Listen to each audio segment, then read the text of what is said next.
as fat cells in your viscera begin to grow, and it becomes very, very inflammatory and begins to essentially spill over inflammatory adipokines, cytokines, that then cause more insulin resistance.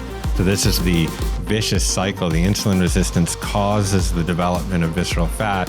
The visceral fat then becomes hypoxic, and then that causes more insulin resistance, and you are on a downward spiral there.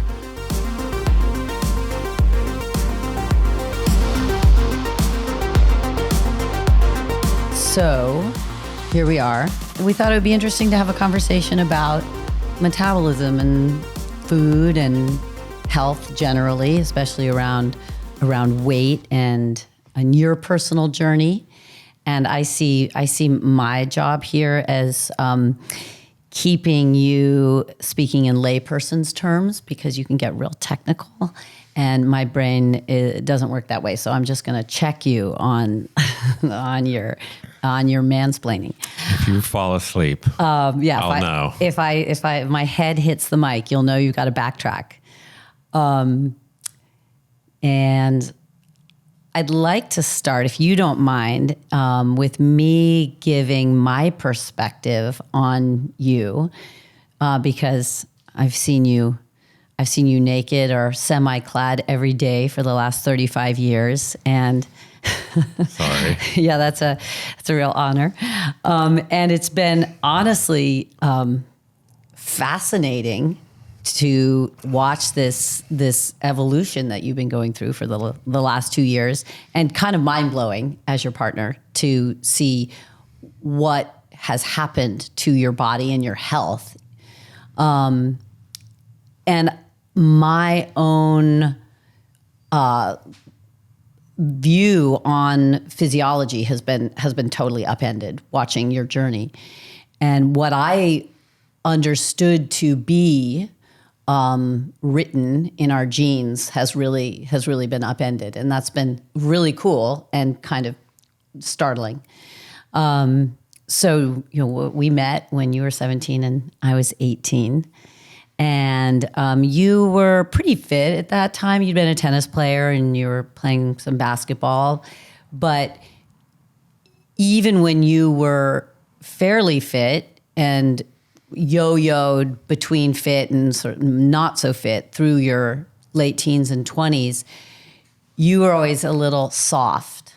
Like you always had this layer of kind of subcutaneous fat, and even if you were strong, you never really had much muscle.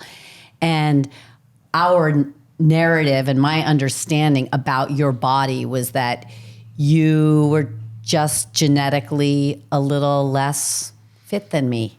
And that you'd been dealt some less optimal genetic cards. And I was just always pretty naturally thin and came from a thin family, and your half Jewish genes just left you a little soft around the middle and unable to gain muscle the way that I could.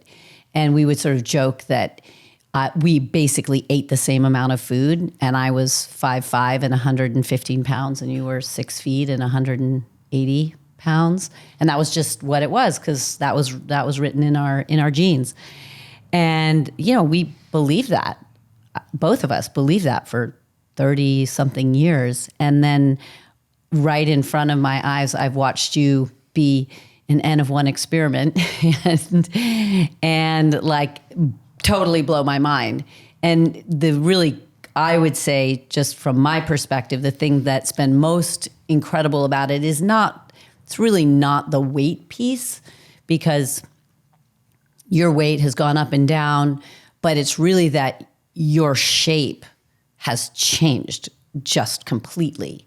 And like where you used to have fairly thin arms and then you sometimes would have a stomach, sometimes you wouldn't. And then but you had kind of like more like, this sounds horrible, but like more like womanly hips and thighs. And you now just have a completely different lower body to upper body proportion. And it's like it's really so far beyond a BMI to actually like a reshaping of your physiology. So that's just been wild to watch and impressive. And as you get healthier, I tend to just drink more because that's the balance of balance. And your body shape doesn't change. Not too much. But anyway, so I don't think I probably tell you enough how impressive you are. And so I will use this public forum to tell you that you are. It's been quite amazing to observe from the sidelines. So maybe from your perspective, you can just talk a little bit about, your journey from prior to age 17 forward.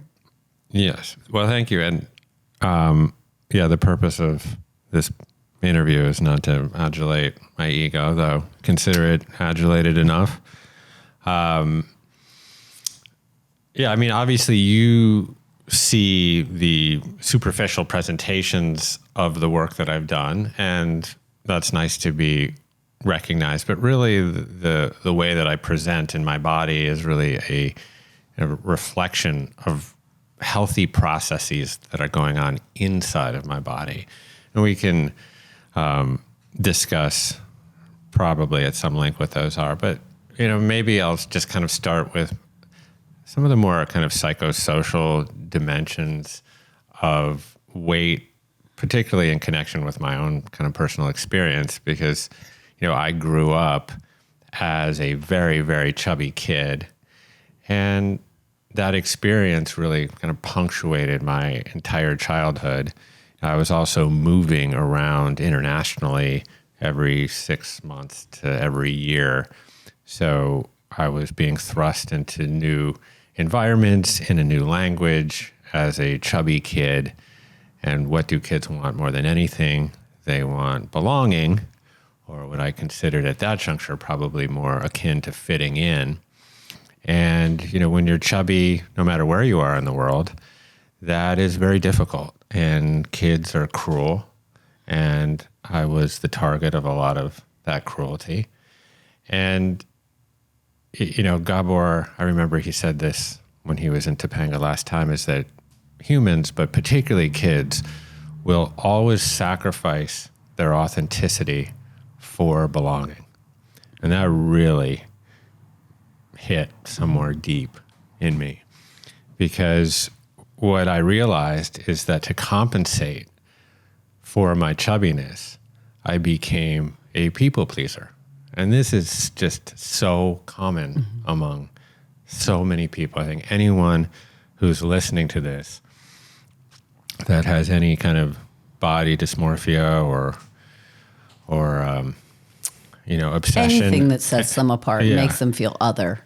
Will always try to compensate in other ways and sacrifice their authenticity, often to fit in.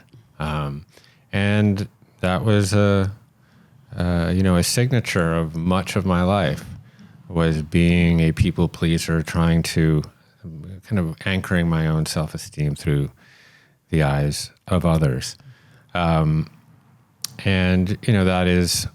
That feeling or that phenomenon is so concomitant with weight in our particular culture.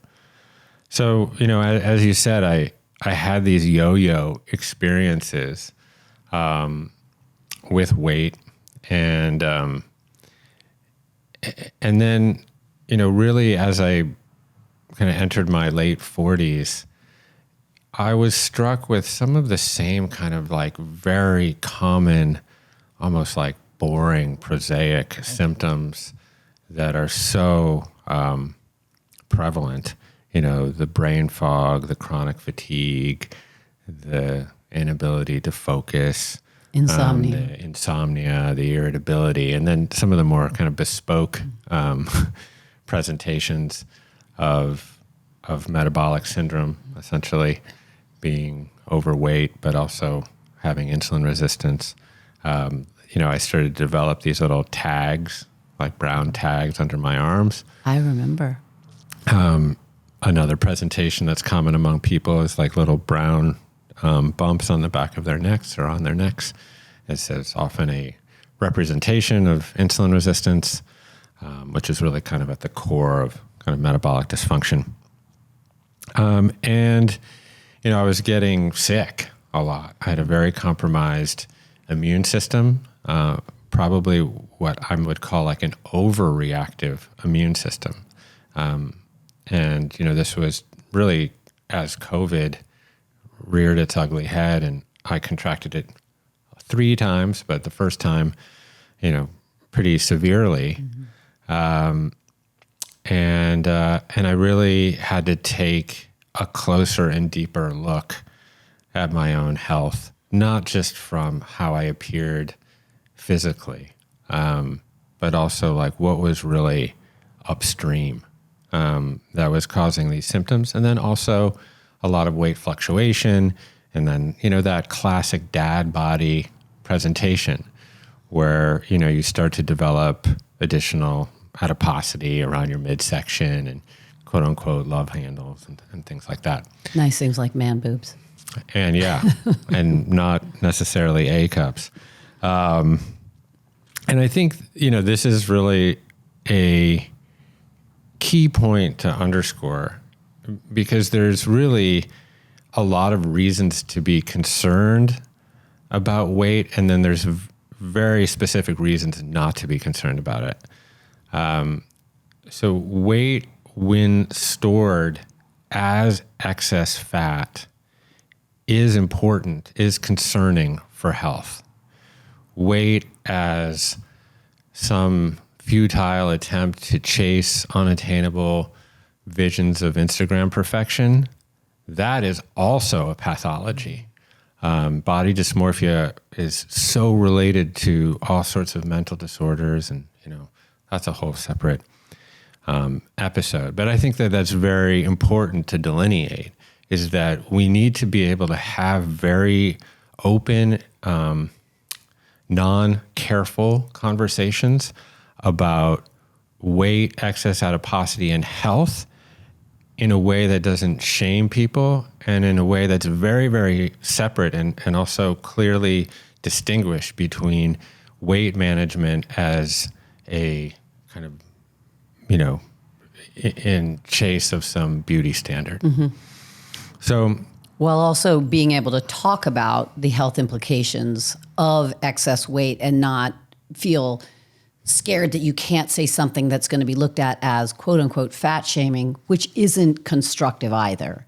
I mean, there's a way to like put health, and that means physiological and psychological health, as the premium in front of being both careful, as you said, but also, being honest, but also being intelligent. So yes, agreed. Yeah, and it's honestly why I often try to frame it in geeky scientific terminology, because that sort of is an attempt to kind of remove more of the shame aspect of it. I will always look in the mirror and see a fat person or a chubby person. I still do. That is a psychological pathology that I will kind of need to deal with, and I continue to deal with it generally in fairly healthy ways. But that is something that is deep. And so I have great compassion for people that struggle with this issue, because I've been there and I'm still there. But as it pertains strictly, to health, I think it's important to sort of think about weight in particular ways. I mean, weight as muscle, and muscle is actually quite heavy, is health conferring. And so this is why on an individual basis, metrics like BMI aren't very accurate. Epidemiologically, on a kind of a huge numbers basis, BMI can be a decent metric. But as it pertains to like individual metrics, it's not, because you can be, have a lot of lean body mass but a lot of muscle, and be, have a BMI in the high 20s. So, right. But when weight is stored as excess fat beyond your storage capabilities, it becomes dangerous to your health in a whole variety of ways.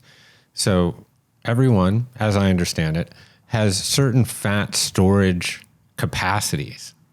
And, fat really is just warehoused energy. It's repositories of energy that you haven't used yet. And so they're very useful. Less useful now in sort of the modern age of sort of chronic ease or chronic convenience, where we have a surfeit of calories available almost at all times and we don't experience scarcity. But we were evolved to be fat at certain times of the year because scarcity was around the corner. Typically, this was obviously in the fall and the harvest. We were literally engineered to store fat. Now, generally, we were engineered to store that fat subcutaneously, sort of under the skin. So women tend to do that in their hips and in their buttocks. And yeah, that may not always translate amazingly to Instagram, but it's actually pretty healthy. Subcutaneous fat, the fat that you can sort of pinch that's right under your skin, is actually not particularly caustic or inflammatory. It's just a relatively safe place to store fat. It's also a good cushion. And it's also an endocrine gland. Fat cells are endocrine organs, and they're responsible for leptin, and it's in your fat cells that testosterone can get converted to estrogen. There's a lot happening there. But in both men and women, or is that primarily more a function of female hormonal health? Both, really. I mean, that is actually without getting too sort of diverted here, there is a particular enzyme that is prevalent in fat cells called aromatase. That particular enzyme converts androgens, testosterone, to estrogen.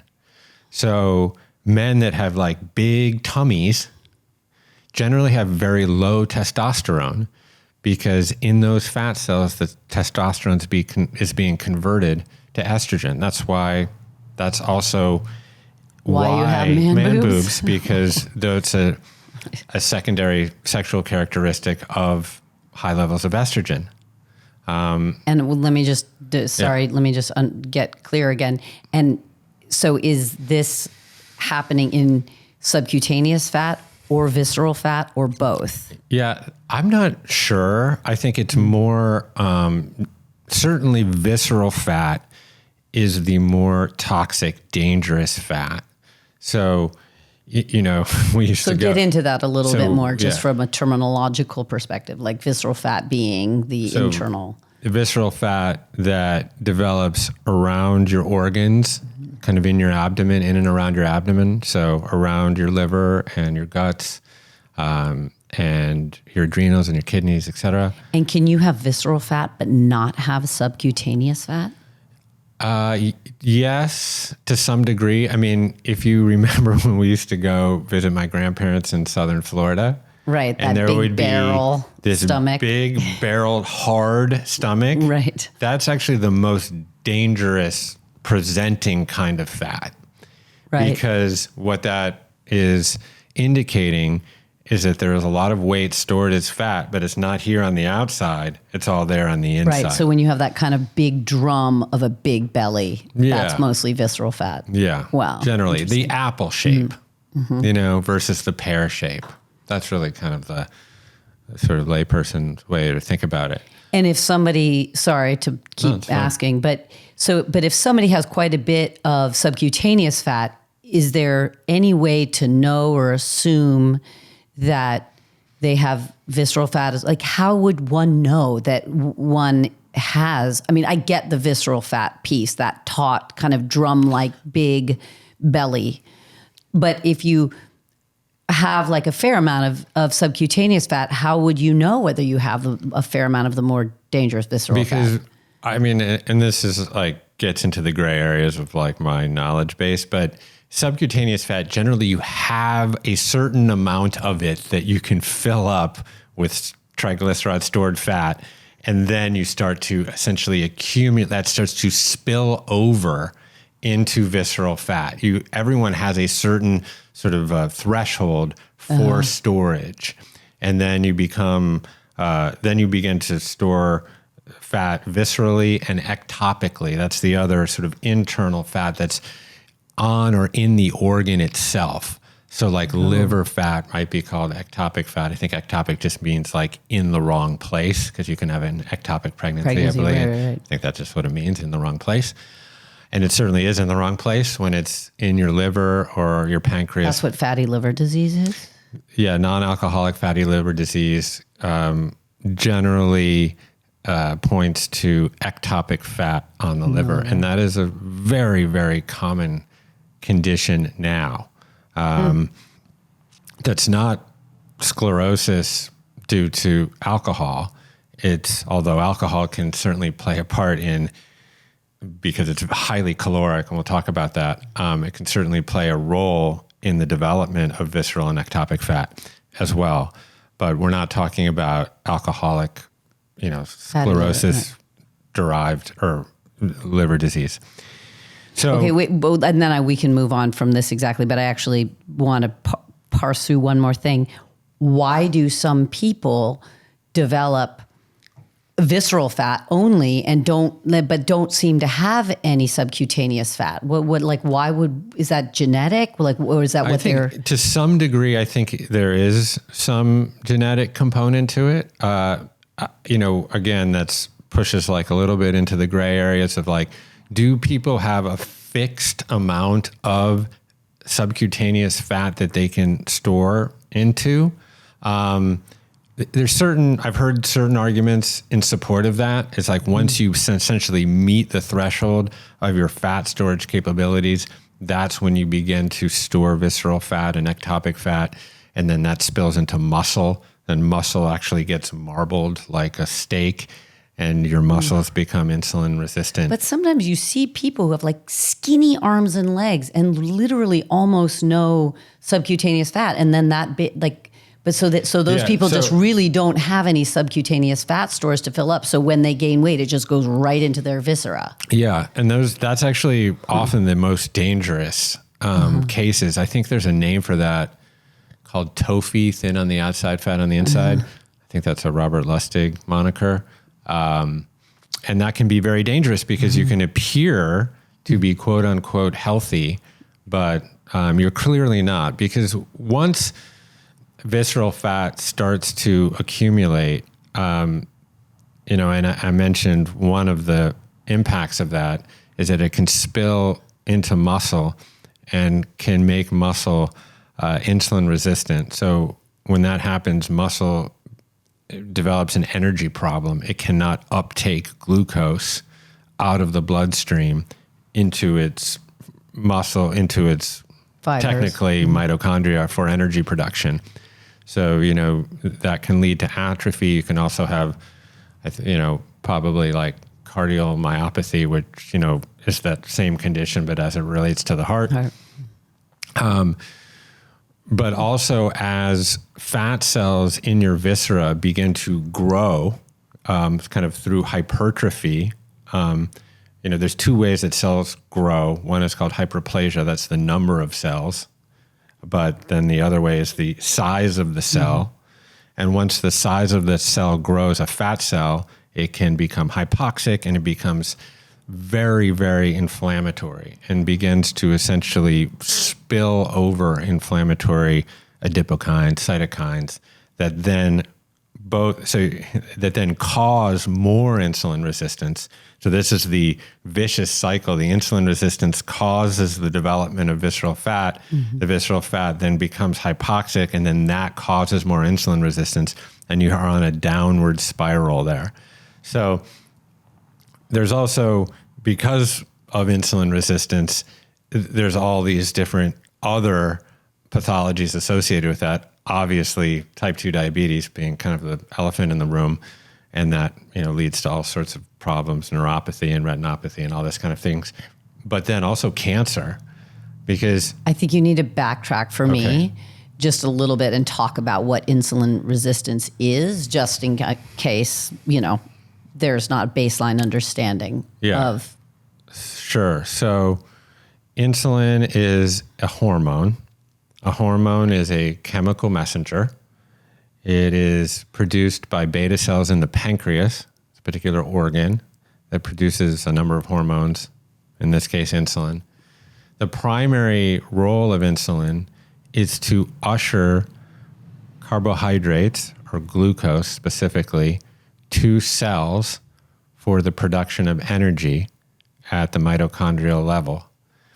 Insulin is also an anabolic hormone, which means growth.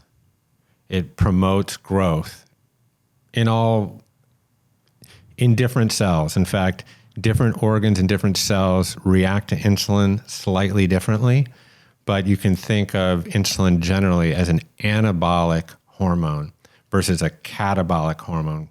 And anabolism and catabolism are the two core elements, the yin-yang, the teeter-totter of metabolism. So your body breaks things down through catabolism and it builds things up through anabolism, like muscle. So it's like... Well, and is insulin produced exclusively in response to carbohydrates, glucose that we intake through food, or also because of other external factors like stress?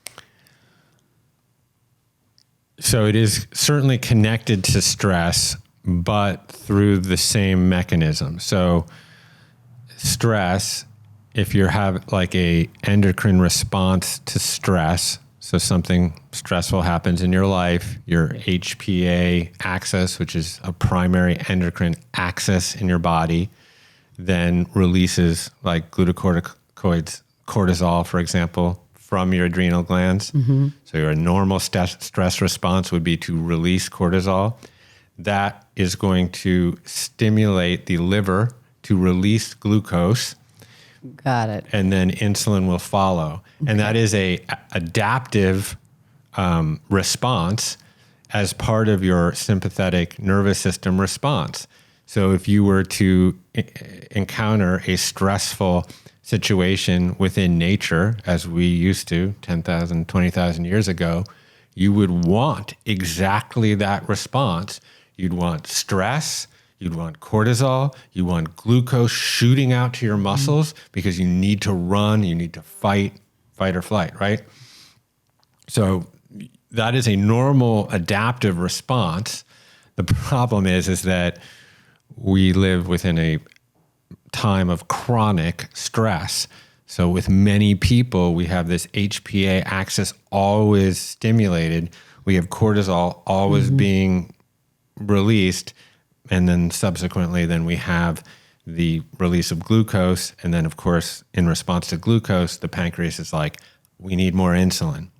And so we get into a state of chronic high insulin. That's called hyperinsulinemia.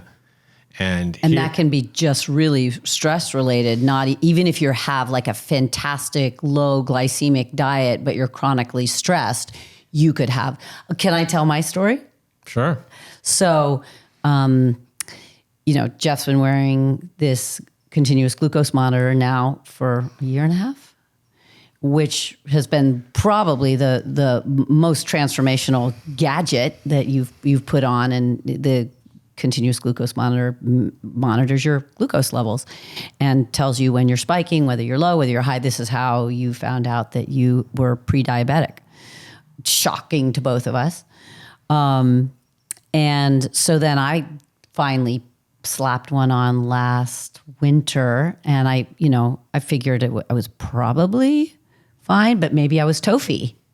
So I put one on. I figured I would just do it for 2 to 4 weeks, unless, of course, I found out some sort of unpleasant numbers, and put it on. It took a day or two to kind of calibrate. First, it seemed like it was high, but you said, don't worry about it. It just takes a couple days to kind of get used to your body, or your body to it. And then I was very regular, sort of in range, as I guess one would say. And I definitely noticed my diet maybe wasn't as good as I thought it was, because I was eating. I for sure ate and drank things that spiked me in not the best ways, but it was clear that if I wanted to be healthier, I could, and that my baseline glucose levels, my fasting glucose levels were solid. And then about 10 days in, and I was down at around 80, which I guess is a pretty solid resting glucose. And then I'll go up to 140, 150 if I, had big two cupcakes or something. And that was it. And then I was monitoring it, but I wasn't really, it wasn't that interesting to me anymore. And then my dad had that huge, very major health crisis. And I was monitoring, but I wasn't really paying attention because I was so consumed with going up to visit him and, hospital, and it was very dramatic. And then I looked back on my glucose levels after, at that point, and I was up in like the 200s pretty much, but across the board all day long with a few little dips. And I was just like, that's incredible. I mean, we hear all the time that stress is the killer. It's this, we all sort of get it, but to actually see that was so it was so eye-opening. And okay, yeah, that's fine. I was obviously, it was a crisis point, and I have enough, I have enough metabolic fitness to withstand a couple weeks of like crazy spikes. But for people who are chronically stressed, or, whatever, there's so many ways to be stressed, environmentally stressed for your, situation. Obviously, I was like, well, that is just, it's so interesting to really look under the hood and see those numbers. And our daughter had a similar experience just in this last month, summertime, low, went to school, first day at school, 200, So let me give you the headline there. Stress management is weight management. And let me then now write the article in a relatively Newtonian way, because, we want to kind of show sort of how these things happen by analogy with billiard balls. I hit the cue ball, then the cue ball hits the 2 ball, that hits the 4 ball, that hits the 8 ball in the corner pocket. That's just the way humans generally explain things. So I'll try to explain it that way, but knowing that there's a lot of other factors happening everywhere all at once. So you get stressed, you release stress hormones. Stress hormones release glucose. Glucose stimulates the release of insulin. Over time in the body, and this is just a general rule, that the excess of any one molecule will cause a resistance to itself. So over time, elevated levels of insulin will cause a resistance to insulin. So when cells are no longer sensitive to insulin and they're not taking glucose in for the production of energy, it is storing then that glucose as fat, as triglycerides generally in adipocytes, fat cells. So there you have your chain link fence of why stress causes weight gain. And if that wasn't clear, I'll try to make it even clearer. That's pretty clear, but go ahead. It's really that what you are doing in that particular case, and this really, I think, leads into what I hope we talk a little bit more kind of broadly and a little bit more poetically about the nature of weight. It is just a form of energy. And either we're using and burning that energy or we're storing that energy. And that is really the essence of what weight and weight management is. But why is it, do you think, or maybe there are people who've really studied this, but I don't really understand the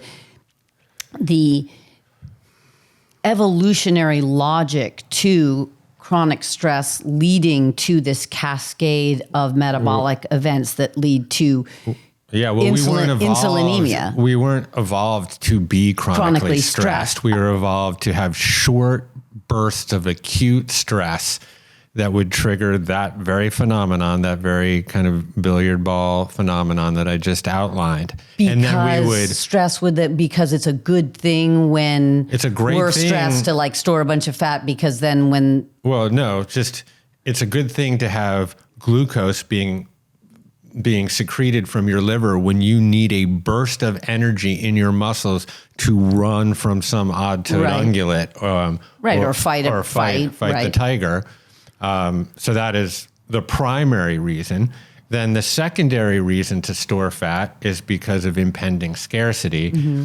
So really what you have here is fat gets kind of stored. There's like a couple different competing theories of why fat gets stored. And I think the truth lies somewhere in the middle, as usual. It's really a combination between those two things. One is a pure thermodynamics argument, calories in, calories out, calories that don't get expended get stored as fat, and you gain weight. So that's the thermodynamics argument. And I think that is worth going into a little bit deeper. And then you have the endocrine argument, which is that certain hormones, chemical signalers in the body, tell the body to do different things with calories. Mm-hmm. It says, in some cases, you burn them, use them right now. Some cases it says, store them for various reasons. So like, for example, when we used to, before there was endless availability of shelf-stable, refined calories, and we were, hunter-gatherers or foragers, we would harvest figs. It wasn't really harvest. We'd come upon a fig tree and gorge on them when they were ripe in the fall. And figs have sort of a mix of glucose and fructose in them. Fructose is a particular kind of carbohydrate that goes right to the liver, gets converted into uric acid.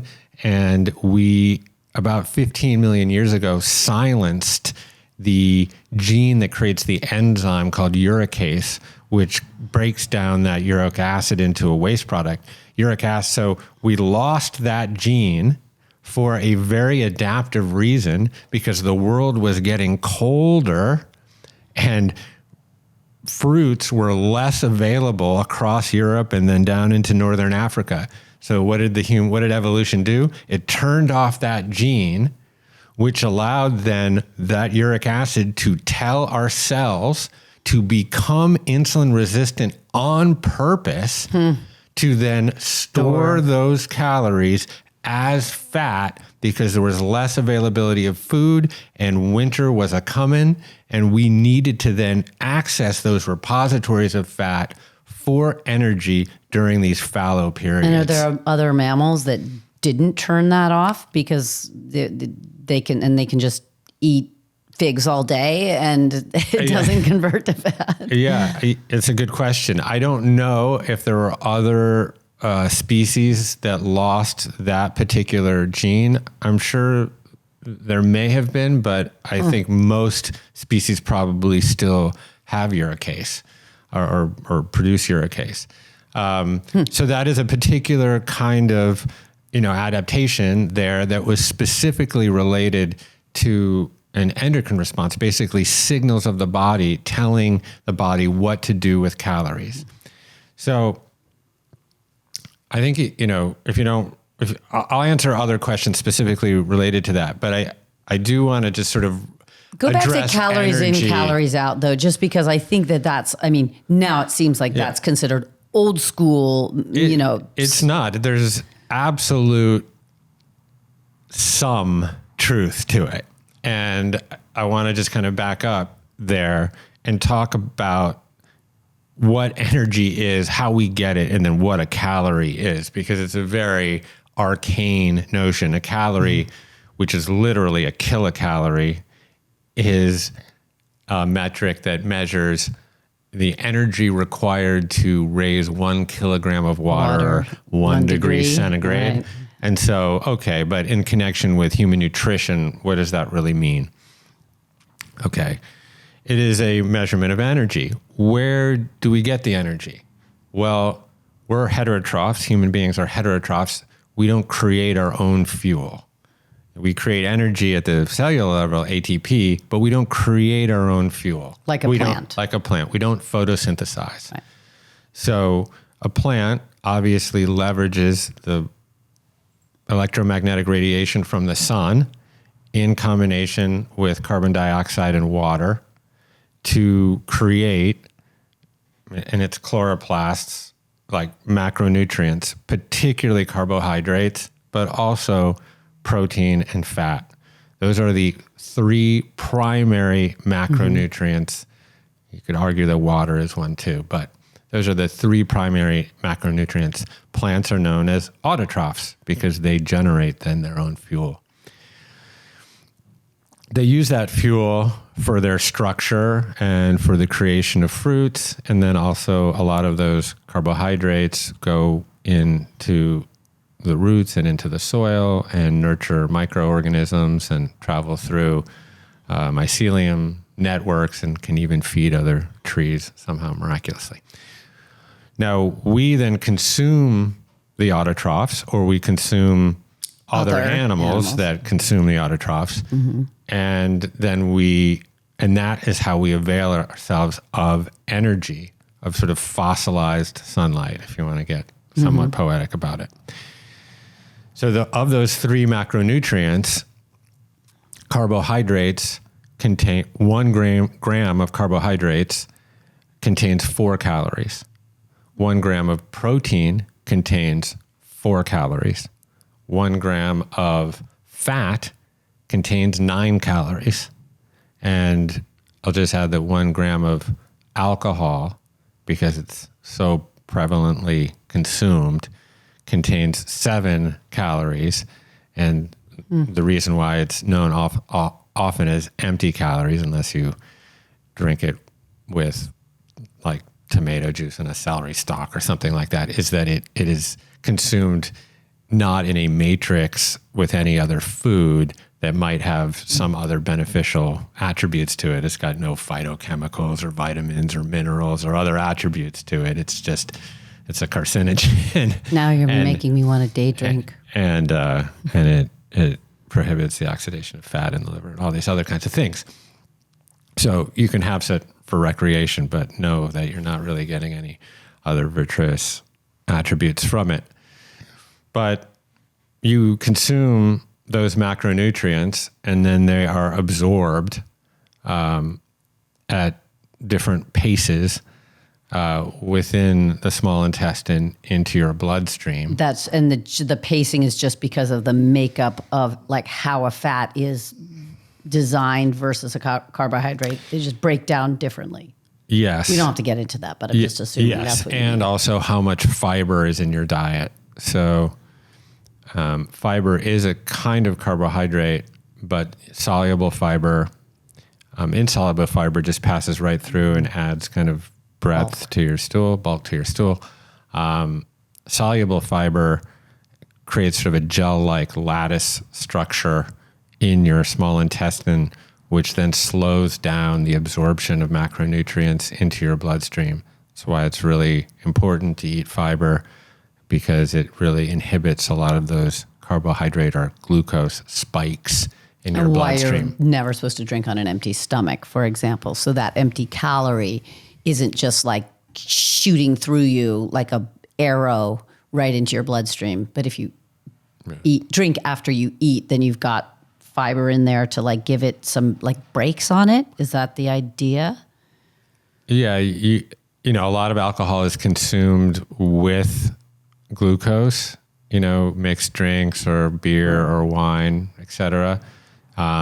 So to have like a handful of walnuts prior to drinking is generally a good idea, because it's going to create that lattice work in the gut and slow down the absorption, both of the glucose. So and nuts at the alcohol. bar is an adaptive mechanism. It is. There's actually a whole story about nuts at the bar that I think was in the late 1800s in New York City, but more as a osmolar, like a salt salty thing to make people more thirsty. Anyways. Anyway. Yeah.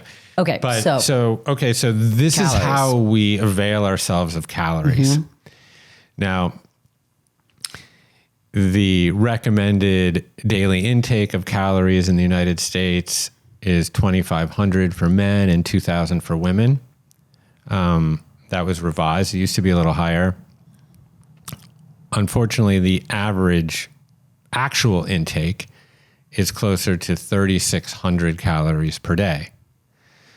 So you can see that there's a significant delta between what one might advisably intake in terms of calories and what one actually does. So the sort of common theory of calories in, calories out is that 1 pound of excess fat is equal to 3,500 calories.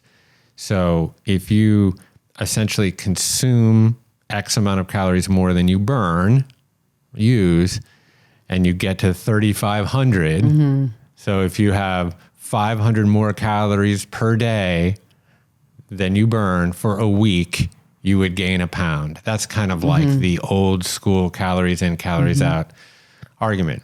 And that is in line with how we understand thermodynamics. So the first law of thermodynamics is that energy cannot be destroyed. It can only be transferred, right? Okay, that makes sense.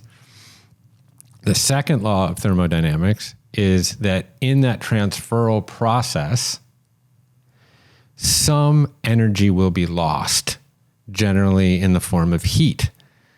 So this speaks directly to what is known as the basal metabolic rate of human beings. So the basal metabolic rate really means how much energy are you burning in the form of calories watching Larry David? Yes. Like watching Curb Your Enthusiasm, snuggled up on the couch. Yes, you're burning about a calorie a minute. Okay? Like That's the average largely person. our brain, correct? I mean, isn't the brain the big gobbler of, if we're talking about the rest? brain is very energy consumptive. It's, 20% of your energy is burned in the brain. That being said, primarily what's happening is you're just keeping yourself warm. So thermogenesis, digestion, basic maintenance. Thermogenesis meaning just keeping the body to at temperature. Correct. Yeah. So, so do the math, you're burning 60 calories an hour just sitting around. And that's what honestly most people are doing. So that would be 1,500-ish, 1,400 calories per day, more or less just sitting around, not doing anything. It's a lot of Larry David episodes. It's a lot. It's pretty good. Right. And then beyond that, it's just whatever your activity level is. So are you exercising? Are you moving your body? How many calories are you burning through, rucking your groceries up the stairs, et cetera. Now, there is a wrinkle to that particular equation as well, is that muscle tissue, even at rest, is more metabolically active than fat. So if someone's basal metabolic rate, let's say for the sake of argument, was like 1 calorie per minute, some burning 1 calorie per minute, someone who had a lot of muscle mass might be burning 1.5, 2 calories per minute, just sitting around, because muscle is more energy consumptive. More hungry. Yeah. Okay, what about before we So that's just, let me just say, that is a great reason of many to begin to engage in strength training and resistance training. Not only does it ward off sarcopenia, the loss of muscle as you get older, you lose about 10% of your muscle mass every decade. And, one of the leading causes of death of people in their 70s and 80s is accidents or accidents that lead to death. So obviously tons of good reason to build muscle to prevent sarcopenia.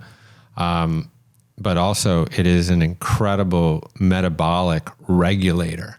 It is a glucose sink is what they call it. And the other Sink meaning like it just vacuums up glucose and keeps insulin low. The lower your insulin, the higher your metabolic rate. The higher your insulin, the lower your metabolic rate.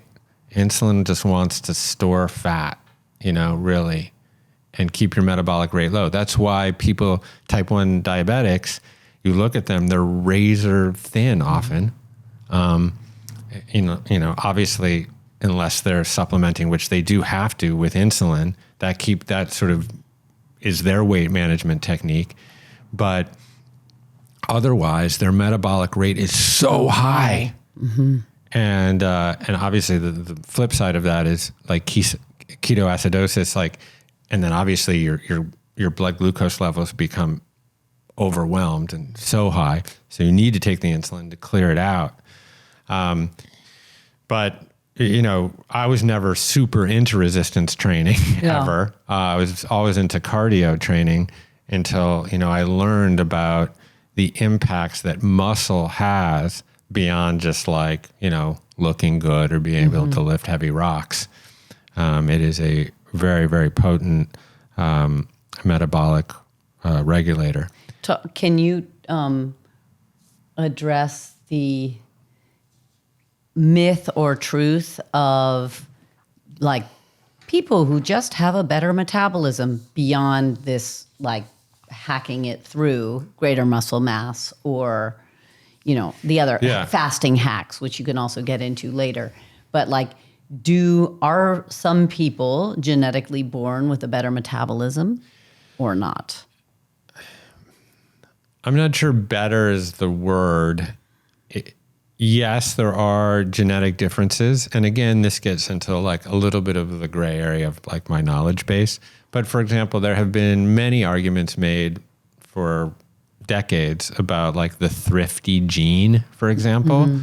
So the thrifty gene is that some people of some ethnicities, because of severe bouts of famine and food scarcity, have developed a thrifty gene that essentially tells the body to store more fat because of the precarity of available calories.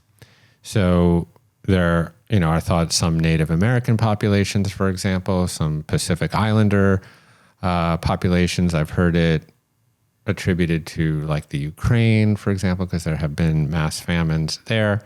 So this is an argument that some people carry that thrifty gene.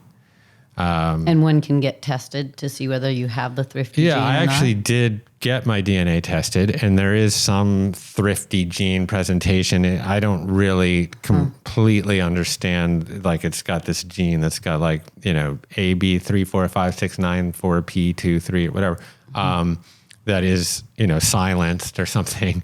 And that I have a greater proclivity to store fat, because I'm Eastern European or whatever. And that could be adipose fat or subcutaneous fat. It doesn't matter. I mean, both or both.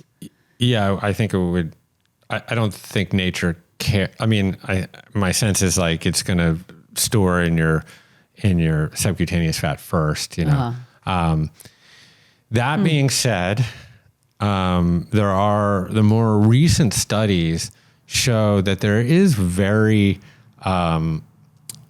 that the decline in metabolism is very de minimis between ages of 20 and 60.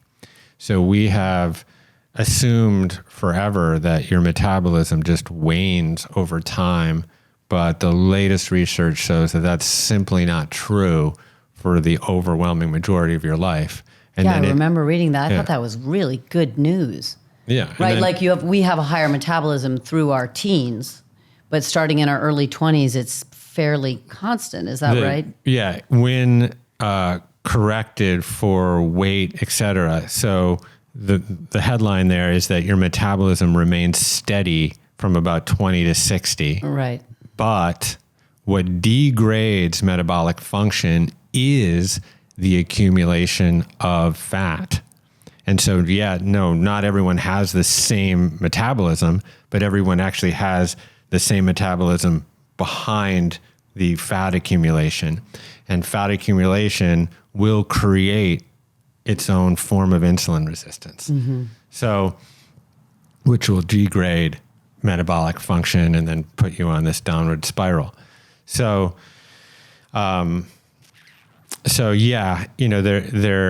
that's actually, I think, very good news, is that if we maintain a healthy diet, if we exercise, if we sleep, if we stress manage properly, et cetera, we can maintain a very healthy metabolism through life.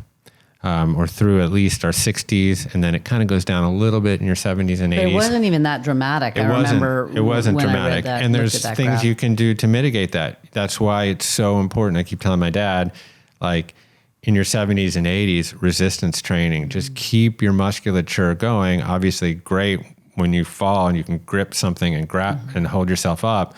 But again, good muscle mass is going to be a boon for your metabolic health. It is also, it does seem that, and this is just anecdotal, but it does seem like people's appetites tend to decrease as you get into your 60s and 70s. And that may well be just a result of metabolism generally lowering it around that age. You hear about that all the time, like that people often sort of start to lose interest in over consuming. Yeah. Well, I mean, there's a balance, certainly as you get older, you want some fat storage, because if you get sick or et cetera, and it's just really finding that Goldilocks zone.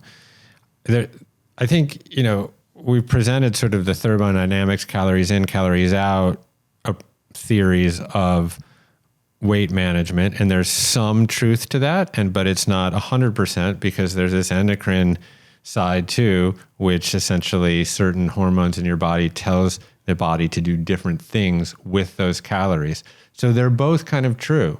Certainly, if you're just going to eat a diet very, very rich in fat, so high caloric, and very, very rich in carbohydrates, that's the worst diet, because what you have is high calories, high glucose levels, high insulin, high anabolic factors, high growth factors, saying store fat and tons of calories. So that's the worst diet. And of course, that is the diet that we have. That's the American diet, yeah. And so, you can, people play around, with ketogenic diets, and, there's the carnivore diets, and then there's vegan diets. One is essentially, to frame that in the way that we just talked about it, like the meat-focused ketogenic diets, those are focused on really not triggering any insulin. Right. Lots of fat, lots of protein, low glycemic. And right, exactly. Right. And then the vegan diets are lots of carbohydrates. Lots of carbohydrates, but very, very little calories. Right. And the worst is high calories, high insulin. And so, that's why there's no one right formula. There is one wrong formula. But there is a wrong formula. We're experiencing that, everywhere. And so, and we can kind of get into diet and what really are some general ground rules maybe at the end. But I want to just address a few more things around calories, because not all calories are created equal. Obviously, we talked about some calories trigger certain kinds of hormones that tell you to do different things with those calories. But there's other ways that calories are very different as well. Like, for example, we talked about fructose, calories related to fruit that might tell your body to become insulin resistant. There are calories like protein, for example, is a really important macronutrient to look at for a variety of reasons because it's so central to the development of muscle mass. But there's also this phenomenon called the thermic effect of food. So in eating macronutrients, your body requires a certain amount of energy to break down that food. Mm-hmm. So you're taking in the calories, but you're burning certain calories, breaking it down. That's that whole myth about celery. Or I don't know if it's a myth. Celery. It might be true. Like supposedly, like you do whatever. Celery is supposedly negative calorically. Like your body burns more calories digesting the celery than the celery contains. Yeah, I mean, that might be true. For protein, has a very high thermic effect because it is different in nature from carbohydrates and fat. Carbohydrates and fats are actually very similar looking molecules. They're long chain carbon molecules with hydrogens and oxygens on them. And it's just where those hydrogens and oxygens are placed that make the difference between whether it's a carbohydrate or a fat or a certain kind of fat, PUFA or a monounsaturated fat or a saturated fat. It's just where the hydrogens and oxygens lay. So those are easier molecules for the body to break down from an energy perspective. Protein is a very highly consumptive energy, from an energy point of view, molecule to break down essentially a protein into those core amino acid building blocks that the body then reuses for all sorts of different purposes.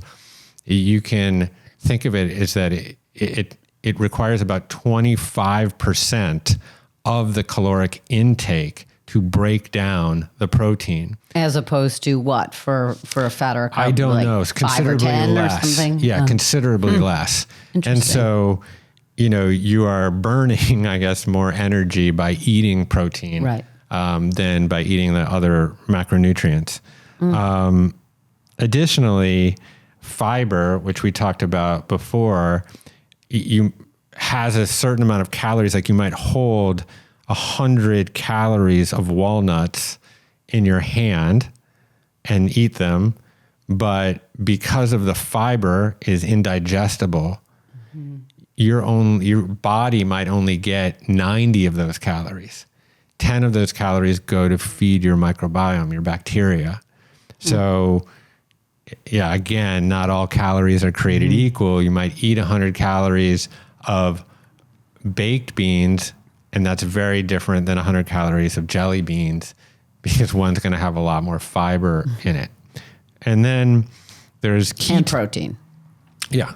And then there's ketones, which is a particular kind of energy unit that is, you can take exogenously, like they have exogenous ketones, what is it called? Beta hydroxybutyrate or whatever, BHB. And you can take them and that will give you a particular kind of energy boost or energy focus, if you will. But generally we think of ketones as a product of a state of ketosis, which is generally associated with like a ketogenic state. Your body creates the ketones. Correct. Endogenously.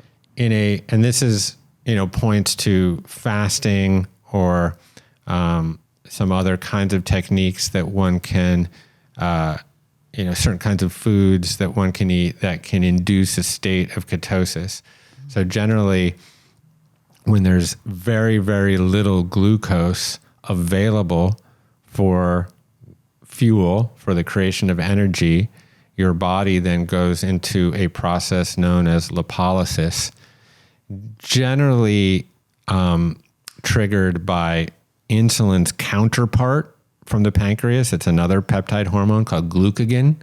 So all these hormones generally have like a counter-regulatory pal, estrogen, testosterone, whatever. Insulin has its foil. It's called glucagon, also delivered from the pancreas in low glycemic states or low glucose states, I should really say. The pancreas will produce glucagon. Glucagon tells the liver to release some glycogen, which is then converted back into glucose in the system. But it also signals this process known as lipolysis, which essentially breaks down the fat in your stored adipocytes, your triglycerides, into free fatty acids and glycerol. These free fatty acids are then used for energy, some of which are converted to ketones. So essentially, your body doesn't have a lot of glucose around. When it doesn't have a lot of glucose around, it needs a fuel source. The fuel source that is available is then stored fat, which gets broken down into fatty acids and ketones.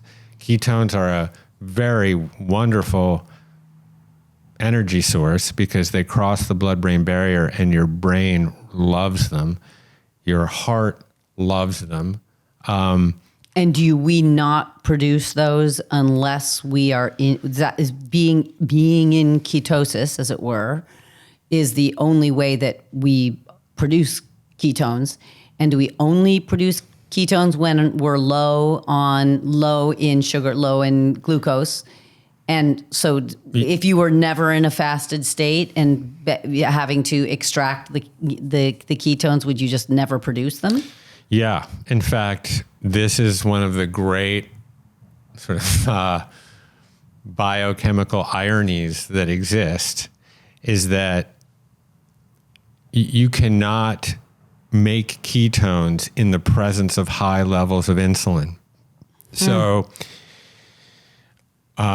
so over time, if you consume too many refined carbohydrates, for example, too high blood glucose levels will lead to too high consistent insulin levels, which will lead to insulin resistance, right?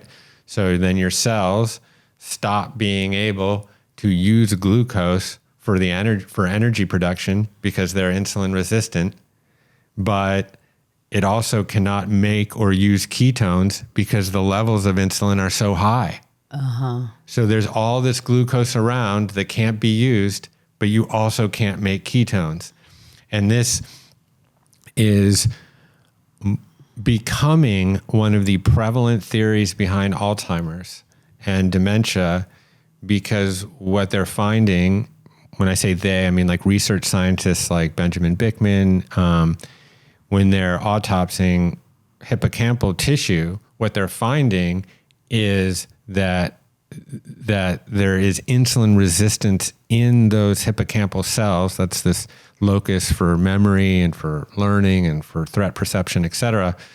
And so they can't use glucose, even though it's plenty, and the body can't make ketones. And so what does a brain cell do? It just starts to contract and contract and contract, and the connections start to become degraded. And then, you start to present the symptoms of Alzheimer's.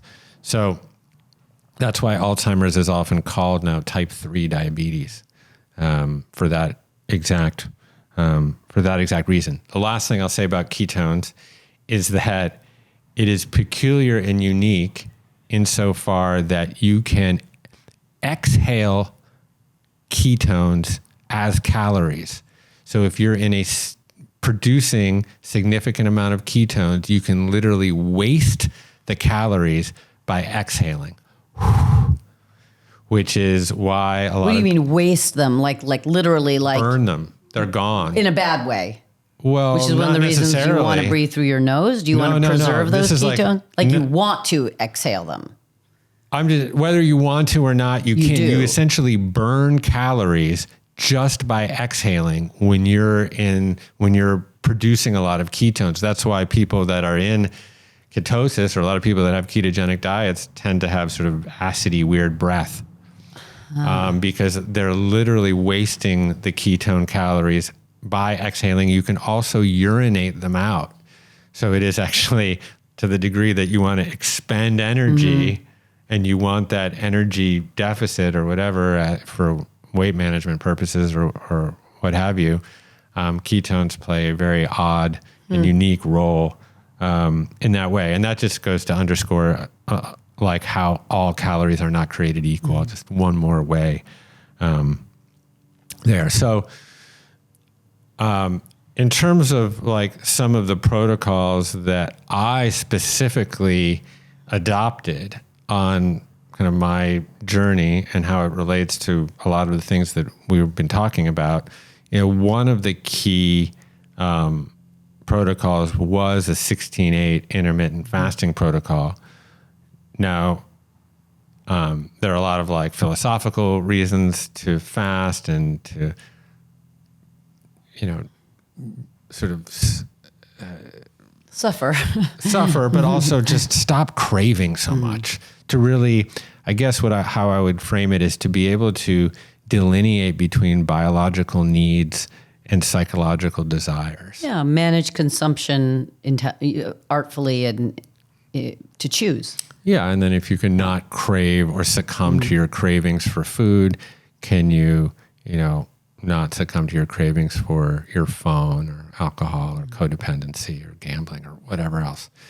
So there's a lot of other reasons. And there's obviously baked into all these spiritual traditions, and there's reasons, other physiological reasons around the creation of BDNF and autophagy, the recycling of cells, and all this kind of other stuff that is very, very interesting, around longevity. But as it pertains specifically to weight management and energy balance, obviously if you're only eating in an 8-hour window, if you've condensed all the consumption of your food between, let's say, 10 and 6, you are probably also restricting your calorie intake. Probably, but not necessarily. You can fast and eat 20 pints of ice cream in 2 hours and gain weight. But you're probably not doing that. But even if, from my understanding, which is slim, but even if you ate the same number of calories in an 8-hour window as you spread out over a 12-hour window, you would use those calories differently, which is another difference in calories in, calories out. Correct. So, and explain why. There's a couple. So in vivo mice studies, they've shown that the consumption of the same amount of calories over a 24-hour window will maintain weight, and the same consumption, the same amount of calories in an 8-hour window, you will lose weight. Right, I remember that. Now, there's a whole bunch of reasons why that might be.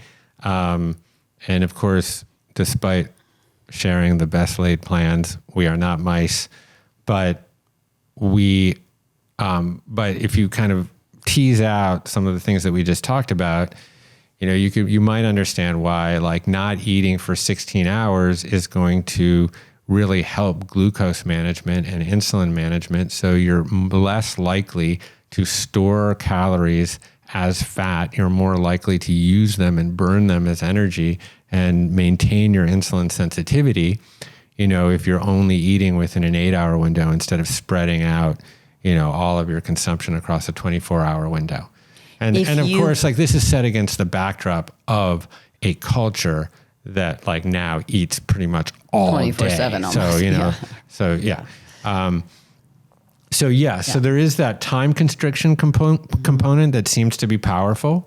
There's also the calorie constriction component inside of that time restricted, thing that is also plays certainly a part of it. But again, for me, I think it really points to glucose homeostasis and insulin management. Certainly for me, that was key. As I was running pre-diabetic blood glucose levels at 125 milligrams per deciliter fasting, and then after I started to adopt this fasting protocol, 3 or 4 months later, I brought that down to 85 or 90. Yeah, it was fast. It was amazing, and that I would say is one of the most incredible things that, and we've talked about this before, is that your body can get so pretty messed up over a long period of time, decades, and you can turn things around pretty damn quick. And that's incredible. Yeah, I think you've often used the metaphor of the polluted river, that if you just leave it alone, it will generally reverse itself unless it's gotten past the point of no return. And then the tipping point is the dangerous part. Yeah. And when if you have proliferative cancer that has metastasized, can you turn that around? I mean, there's actually a whole conversation that we could have around the Warburg effect and fasting and cancer and metabolism, but we'll save that for another time. So I think fasting and weight management and energy balance, that's certainly like a very, very potent technique. Talk a little bit about hot and cold therapy, just because observing your personal protocol, it certainly has been pretty intrinsic to your. So I think it's the interesting stacking of various protocols that can create like very, very powerful knock-on impacts. So in addition to that 16-8 protocol, I began to adopt a deliberate cold water therapy that is mostly about cold showers, just because we don't have a cold plunge here, but sometimes in Topanga when we have a cold plunge, I'll do that. And I've typically just absolutely hated the cold.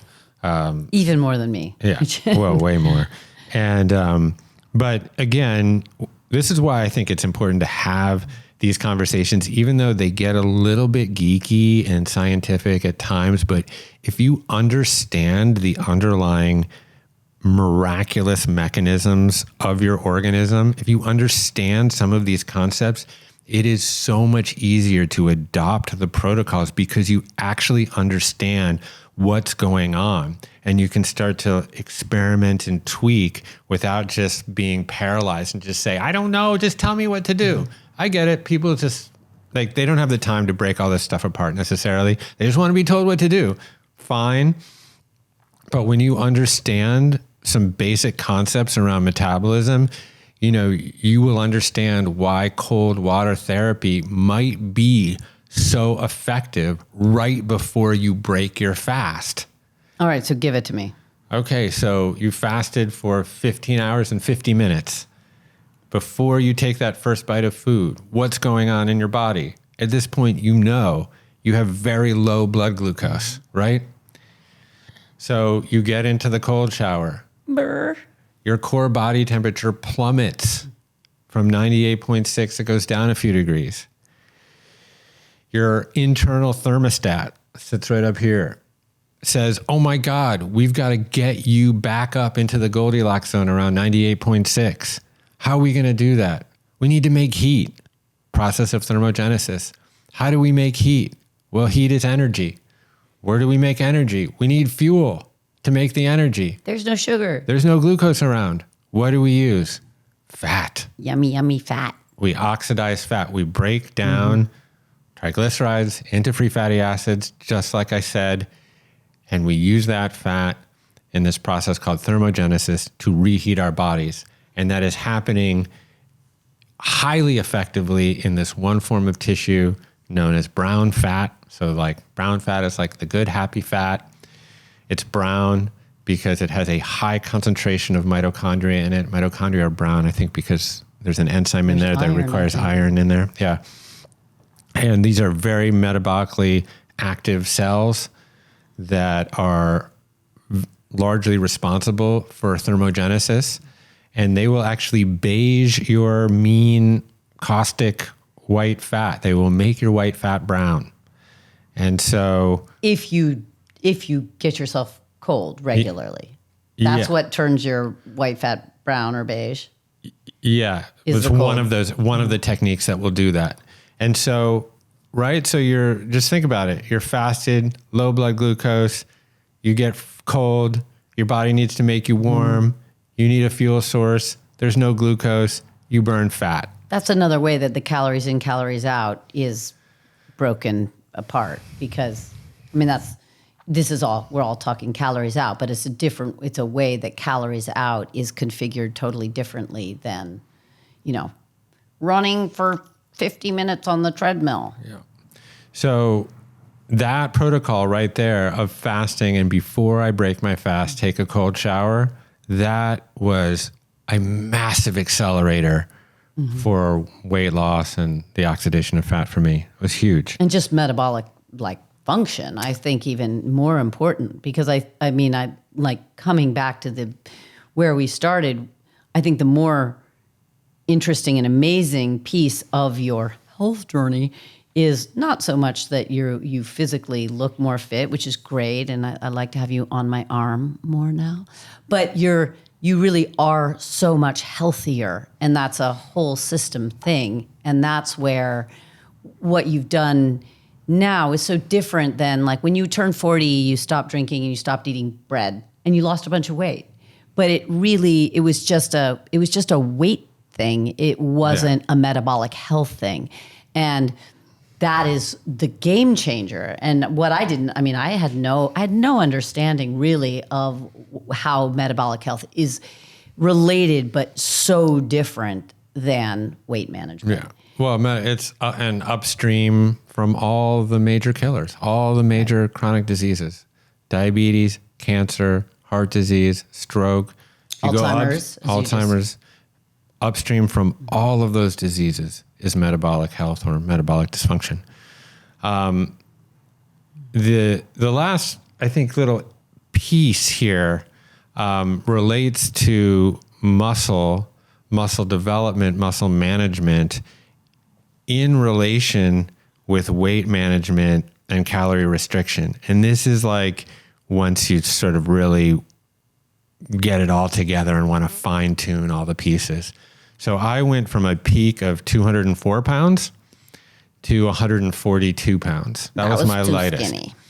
And I honestly felt pretty good at 142 because you feel so light on your feet. But I had lost basically all my muscle mass during that process. And that's okay. It gave me a base from which to start. So it kind of worked for me. And then since that time, I've put on about 15 pounds, mostly muscle. And now I'm kind of in this sort of fine tuning place where how can I not overeat, not violate the theories of thermodynamics, but also ingest and consume enough protein in order to maintain or even build muscle mass. And this is the sensitive little balance. So, let's say I exercise a lot and I have probably a pretty good basal metabolic rate at this juncture. So I can probably consume 3,000 calories per day and remain relatively neutral. But I don't want to consume all those calories all the time. But if I'm losing weight, I'm also going to be losing muscle mass. Mm-hmm. So of those calories that I do eat, I want to make sure that I'm getting enough protein, because again, that protein will be broken down, catabolized into core amino acids that my body will use for muscle, but also for transport molecules, for enzymes, for neurotransmitters, insulin itself is a peptide hormone. It's made of amino acids. Sometimes we just think about protein as like, we eat a cow and it goes right to our muscle. But no, it's like we're making hundreds of thousands of proteins in the body all the time. Muscle just happens to be one expression of them. Particularly though, for muscle, you want to make sure that you are eating enough of the kind of what's called the branch chain amino acids, the like leucine, for example. So just briefly on amino acids and protein, there are 20 or 21 amino acids in the body. Your body miraculously, endogenously makes 12 of them. So it develops and generates 12 of them on its own. But there are 9 essential amino acids, essentially the amino acids that you must get from dietary sources. Now, and one of those amino acids that's very responsible for the generation of muscle is leucine. So where are you going to get this protein to knowing that there's a high thermic effect of protein, right? And knowing also that it's about 4 calories per gram, right? And you want to try to get about a gram per pound that you weigh. Now that is very difficult, and a lot of people argue about this all day. You can put 0.8 grams per pound, 1.2. I've even heard like Peter Attia is a 1.2 guy, but let's just say I weigh 158 pounds or something. To get 158 grams of protein per day crazy. Is pretty difficult, You can do it if you really want to geek out about it. It is very hard to do by just eating plants. Now, you can do it by just eating plants. And of course, look at all these unbelievable, completely ripped athletes who are vegan. Yeah. But they're eating really carefully what they're doing. They've got nutritionists and trainers, and they know all of their protein sources that they get within plants. Yeah, sure, pea protein. Or look at a gorilla who I think is good. The gorilla who is a vegetarian, but they have to spend like 6 to 8 hours of the day eating. Yeah, well, isn't part of it just like how much you're actually going to eat if you're going to, of high quality food, if you're going to be a vegetarian. You have to eat a lot as a vegan. You have to eat a lot, tremendous volume of food. And intention. And you have to really, really know what you're doing. You got to my quinoa and my mushrooms and my pea protein and my soy. And you've got to just really, really know. It's hard to be a casual vegan and get enough protein to maintain or build muscle mass. So then, your other choices there are, you can eat meat, but certainly there's, salmon and like line caught tuna and these kind of fish and the other smash fish, these kind of small oily fishes, are very potent sources of protein.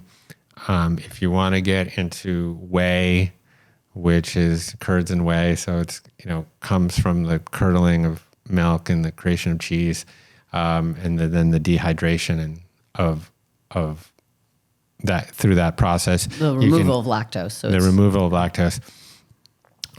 Whey protein is very, very effective if you want to consume a lot of protein without also consuming the fat that comes with it that's highly caloric.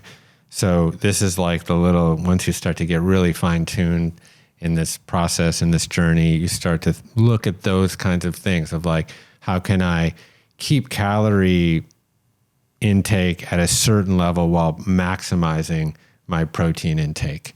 And it's not expensive. High quality meat sources, fish sources are very expensive, and whey is one of those things that is inexpensive and easily available. And then of course you have to train.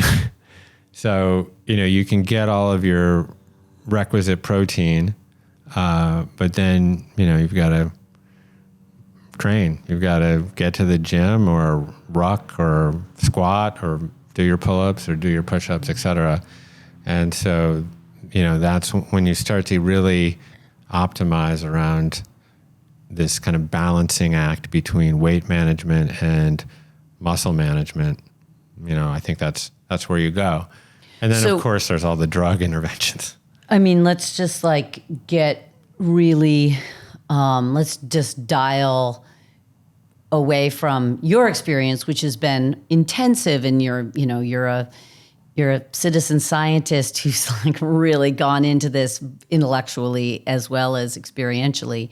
But for people who, work 8 to 12 hours a day and don't have the time or necessarily the inclination or the resources to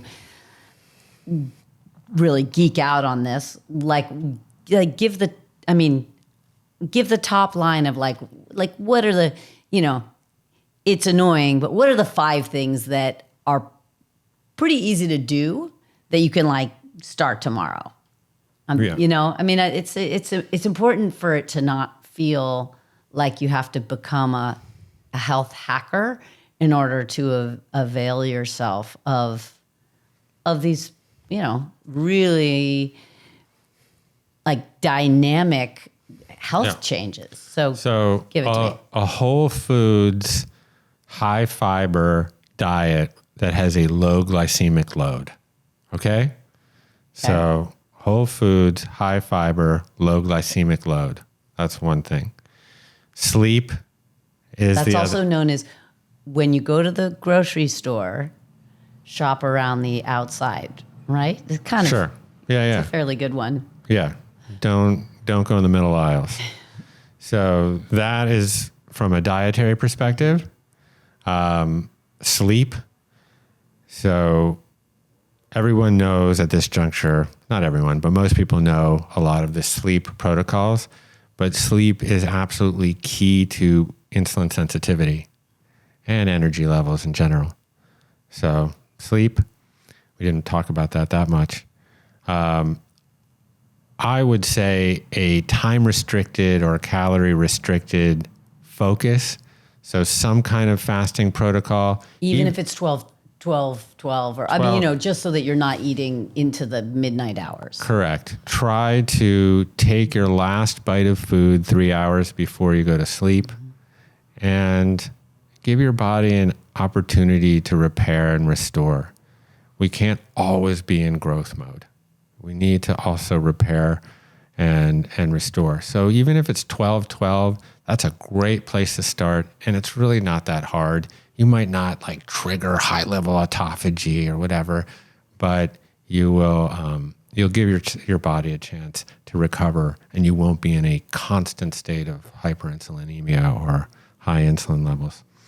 I would say take a cold shower before you eat your first bite of food in the morning. Pretty much everyone has the accessibility to cold water. And so while you're in a quasi-fasted state, even if you're not 16-8, just take a cold shower in the morning. There's so many other benefits associated with that, like prolonged dopamine release. It's great for your immune system, but really for your metabolic health, for the reasons that we described. You know, push the edges of your psychological thresholds.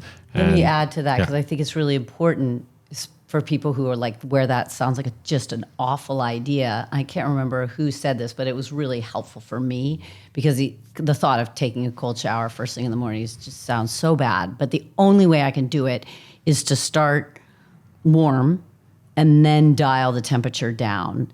And somebody said that, and then I get down as cold as I can get, and then I can be in there for a bit of time.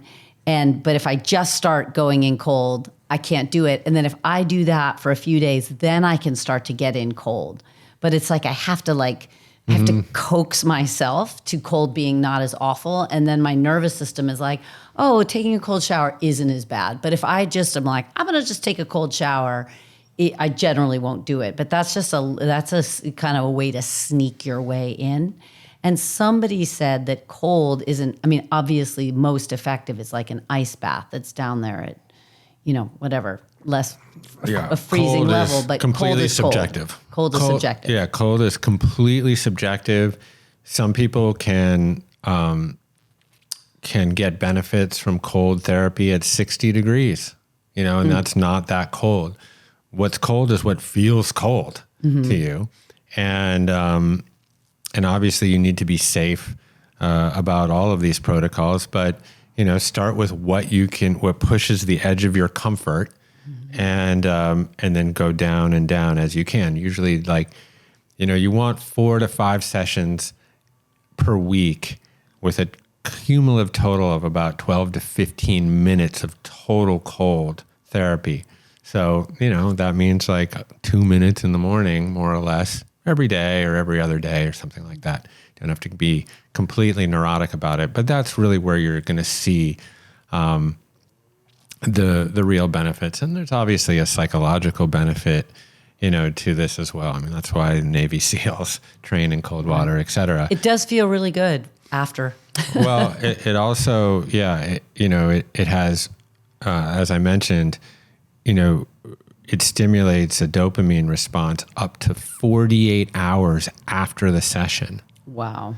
And it will also increase epinephrine without increasing cortisol. So it is an unbelievable technique. Also, if you want to be focused, if you're about to enter a learning bout, or you need to focus on anything in particular. I mean, we know this just as a product of direct experience. You get in a cold shower, you feel pretty alert. Mm-hmm. But there's a reason for that, which is that your adrenal glands secrete epinephrine, and you get the jolt of that particular neuromodulator that makes you feel very alert, but without the cortisol. So that's a pretty amazing attribute. So we covered sleep, diet, fasting, cold therapy, and then the last one, it really is resistance training.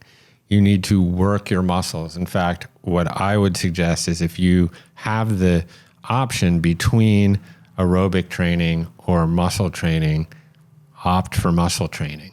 It's going to be, from a thermodynamics perspective, it's going to burn more calories, but long term, the development of muscle mass has so many beneficial attributes from a metabolic perspective. That being said, ideally you're doing aerobic exercise 4 to 5 times per week. Most of that is zone 2. So you get your heart rate up to about 60 to 70% of capacity. And then let's just dial. So zone 2 being where you feel like you're working, but you can still hold a conversation. Correct. Exactly. Yeah. So you got your heart rate up to 60 or 70% of capacity. So you do that maybe 3 or 4 times a week. And then twice a week, you do like a zone 5 where you're pushing the maximum heart rate. And, you're burning different kinds of fuels during zone 2 versus zone 5. Zone 2 is better for burning fat. Zone 5 is more about burning glucose and glycolysis because of oxygen debt and a whole bunch of other reasons. But the combination seems to be sort of the golden chalice. 4? Yeah, 3 and 4. And isn't it also just that, isn't like weight training, isn't it just much more time efficient? You can get a lot more into a 15 or 20 minute workout if you're weight training. And that doesn't even, I don't mean lifting weights. I mean like plank and pull-ups and you can. Though you want, that is true. There is a, work smarter, not harder necessarily, approach to it. But, you do want to try to work all muscle groups, and, you do want to do this a few times a week. So by the time you really try to cover, arms and back and legs and core and et cetera, if you can fit it into 15 minutes, great. All the power to you. I think that, those sessions are probably more like half an hour to 45 minutes realistically. And then there's, flexibility and stability training as sort of the third spoke to the wheel where, you're working on flexibility and dynamic and other forms of stretching, and obviously stability work for balance and, all of the other things that are important. So, yeah. So, those are your 5. And, there's nothing really that new about that, but it's just the understanding of how those Rubik's Cube, how they Tetris together, that I think once you spend some time really understanding it, it's easier to make the equation work. Yeah, and you also can start to recognize where, if you consider yourself a pretty healthy person generally, or somebody who's interested in your own holistic health, if you look at those 5, you can really see where the imbalances are. And what's easy for you, and what's hard for you. I mean, I think there are people who are like, they might be an exercise maniac and they think they're healthy because they exercise a lot, but they actually like sleep like shit and they, eat a lot of processed food or whatever. I mean, it's one of the things. I mean, I've definitely gone through many stages in my life where I think I'm a healthy person and I'm actually like, just kind of, sort of limping along. But because I've really got my game on for one or two of those metrics, I have an illusion that I'm healthy. And then I've had some pretty real health breakdowns. And a lot of that has to do with the things that I don't need to sleep. I don't really need to sleep. And I ate so well for so many years, I can just kind of like eat crap for a year or two. And it's like, you can do it for a while, but it does, there's a snowball effect to neglecting any of those pillars for any length of time. Yeah. And that was certainly true for you. Yeah. I mean, I think in the end of the day, there's objective measures of success and there's subjective measures of success. I mean, the subjective measures are, do we feel vital? Do we feel energized day to day? And why I think the objective measurements are also very important is that it's very easy to make excuses around the subjective ones of like, oh, I just kind of had a bad night's sleep, or I'm just a little off today. Yeah, I just sort of can't focus today, but I'll be better. It's like those kind of subjective comments can snowball over time such that you just end up limping through life. And some of these progressive diseases then start to take root, and then gradually, and then all of a sudden, as Hemingway said about going bankrupt, you have diabetes or dementia, or even worse, some myocardial infarction or something. So, so I think the objective measures of health are very, very important. That's why, I am into some of these devices, because what you can measure, you can improve. And so blood panels and, CGMs and Oura rings, I do think that they play an important role in really giving people more autonomy and transparency into their own health. And I very much hope that insurance companies end up seeing the wisdom that it is cheaper to cover a CGM than it is to cover someone's insulin for the rest of their life. So Here. So there's that. I think the last, bit is like, there is a lot of talk now about like Wegovy and semaglutide, otherwise known as Ozempic, and other drugs and prescription drugs and over the counter like phytochemicals like berberine or whatever, as for glucose management. As far like metformin obviously has been a very popular drug with very limited side effects to treat. It's a diabetes drug? Yeah, it's a diabetes drug. And people are taking it off label for like weight management or for Well, yeah, now a lot of people, a lot of longevity guru experimenters are, using metformin as a longevity drug, to, manage blood glucose levels and by extension insulin. Ozempic, particularly, I mean, I think there is an oral version now potentially, or maybe that's coming out, but it's, monoclonal infusion. So, it's expensive and you have to do it you have to keep doing it. I don't know the frequency of the dosage. I think it's like every week. And you have to keep doing it forever. Yeah. To have the desired impact, it is like what's called a GLP-1 agonist. So it essentially,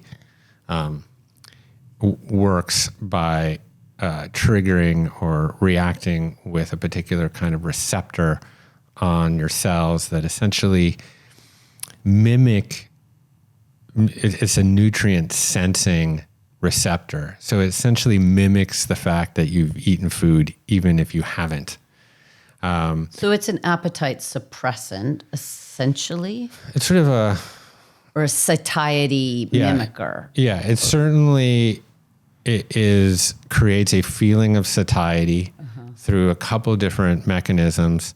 It slows gastric emptying, so the food that you have eaten stays in your body for longer. I think the mechanism there is that it slows this process of peristalsis, where that's this contracting muscle that pushes food down the digestive tract, but also there is some sort of satiety component to that might be to do with leptin triggering. I'm not really 100% sure. I mean, I've also heard a lot of people just self-report a tremendous amount of nausea. So, I mean, if you're nauseous, you're probably not eating very much. Overeat. But what it does is that it sort of simultaneously keeps insulin levels low while also prohibiting the production and secretion of glucagon. So essentially, we talked about glucagon a little bit before, but glucagon will stimulate this process of gluconeogenesis. The liver creates glucose and the release of glycogen, stored glucose in the liver. So it essentially prohibits or inhibits the release of glucagon. So there's no glucose going into the bloodstream from that perspective, but it's also increasing satiety. So there's no glucose coming in the mouth, in the tube. And so insulin levels are staying very low while glucagon levels are also staying very low. I mean, and this is why it is a diabetes drug. Yes, that is now being used as for a weight vanity loss. drug. Yeah. I mean, I think the issues with it are like we said, you've got to be on it forever. B, it seems to cause a lot of nausea. C, if you're not eating, are you getting the other vitamins and minerals and polyphenols and fiber and phytochemicals that you need for your function, for your body to function? Again, maybe if you're paying a lot of attention, you are. But see, the problem with these kind of therapeutics or kind of end runs is that while they can be effective in highly acute situations, they don't really address the root cause of the problem. So, someone could be on Ozempic and just not really change their diet, and then see these results and then just kind of try to stay on Ozempic forever without like really going upstream and saying like, okay, wait a minute. The goal here is to be metabolically healthy. I want to run like a Prius. I want to be able to have that flexibility to burn fat for energy, to burn glucose for energy. I want to be like that well-tuned machine. And to do that, I'm going to sleep well and eat well and exercise and do my cold therapy, all the things that we talked about. So that's my issue with, some of these drug treatments is that it allows people to continue with the same behaviors. And then it also really is it's just another pharmaceutical. And, while some pharmaceutical drugs can be very impactful, our incessant reliance on them, it really takes us down a slippery slope as a culture. I mean, I say you can pay the farmer or you can pay the pharmacist. And, there's a lot of reasons, really good reasons, if you care about your health span, to pay the farmer, and a lot of good societal reasons too, to pay good farmers versus paying the pharmaceutical industry. But let me ask you just from your understanding, because I didn't actually understand exactly what I thought. Ozempic was really attacking the satiety, and so it was essentially dampening, appetite. So people were consuming less, and then I completely makes sense that it's not long-term effective unless you're like, then you don't have cravings. So then you eat food as medicine. So you eat really, really well because you don't have cravings for nachos or whatever. But if something like Ozempic and or any pharmaceutical that is attacking the metabolic issue and is lowering your insulin levels and your glucose levels, are you also then affecting the long-term knock-on effects of these other diseases, heart disease, Alzheimer's, diabetes, all of these things that are the end game to the metabolic dysfunction? I mean, or not? I mean, I guess that's one thing. I think you are on some level. I mean, if you go on Ozempic and you lose 40 pounds primarily of fat, but here's the other problem with Ozempic is that a disproportionate amount of the weight that people are losing with Ozempic is muscle mass. So that's a big issue with it. But if you are also morbidly obese, let's say, and you lose 40 or 50 pounds of visceral or ectopic fat, sure, like Ozempic, great. As a means to sort of right the ship.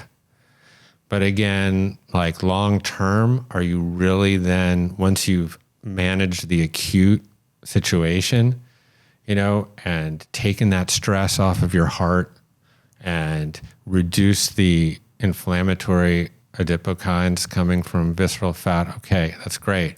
But like long term, in order to really thrive and be vital, my opinion would be that you really need to address these lifestyle behaviors that we've outlined.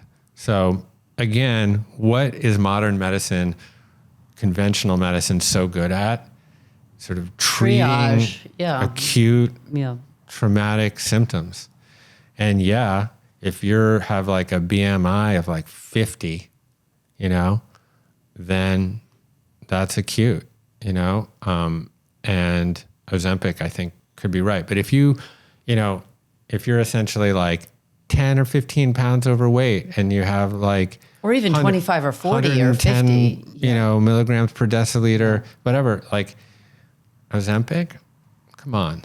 I just don't see it. I just think it's like another crutch, for a society that's hell bent on trying to find, convenient solutions to inconvenient problems. And again, it sort of, feeds into this MO is that we're always looking for the easy solution. And, chronic ease is really the source of a lot of chronic disease. That's where it's coming from. And in many ways, we have to inconvenience ourselves back into optimal health. And once we start doing it, it's really not that inconvenient. In fact, it feels great. And it's like a wonderful journey full of like curiosity, and it's gratifying. Yeah, like anything else, things that you have to work hard at and that you do are always more satisfying. I mean, it's just the way that is one of the ways we're designed. Yeah. We were built that way. Cool. I appreciate this opportunity. You asked me a lot of questions that I hadn't thought about, so I had to be on my toes. Well, as usual. We can live together all day, every day, and just, we talk about our kids, so it's good to be able to pick your brain, babe. You should write a book. Oh, wait, you are. No. Cat's out of the bag. Hey, thanks for watching. If you like this interview from the Commune podcast, then click subscribe and check out this video right here.